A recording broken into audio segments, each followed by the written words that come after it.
E hoa mā kei te mātakitaki mai koutou I Toku Reo, Toku Ohooho. I'm Tia, and throughout this DVD we'll demonstrate how whakatauki can be used in everyday situations. I tēnei wā ka huri tātou ki te whakatauki, he tā kakaho e kitea, he tā ngakau e kore e kitea. Which means a bend in the reed can be seen, but a bend in the heart cannot. Mātakitaki mai.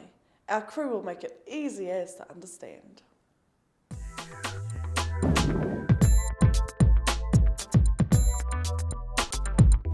Tahi, rua, toru. Tahi, rua, toru. Gee, what's up her nose? She's always so uptight. Yeah, but she's like real sour today, or she's like totally bit my head off for nothing. Oh, what's up? Oh, Kimara, you're so annoying. Get out of my face. What did I do? Nothing! He tā kakaho e kitea, he tā ngakau e kore e kitea. Duh, she must have a broken heart. Like, when Kane was hanging out with Enei, it just totally broke me. But I don't think anyone could tell. Tahi, rua. Well, that's pretty deep. What's deep?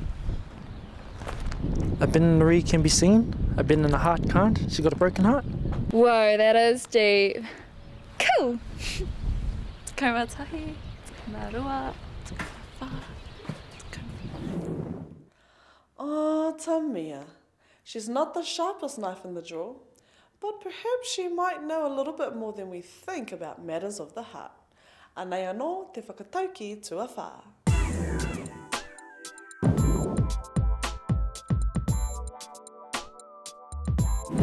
Tahi, rua, toru. Tahi, rua, toru. Gee, what's up her nose?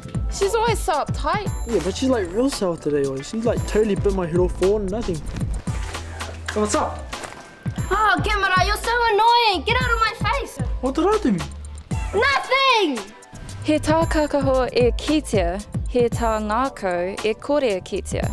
Duh, she must have a broken heart. Like, when Kane was hanging out with Enei, it just totally broke me. But I don't think anyone could tell. Tahi, rua. Well, that's pretty deep. What's deep? A bend in the reed can be seen, a bend in the heart can't. She got a broken heart. Whoa, that is deep. Cool. Kaua tahi, marua, wha. Well, whānau, perhaps next time we see someone in a bit of a mood, we won't just think, wow, what a sad guy. We should actually consider that there might be more than meets the eye.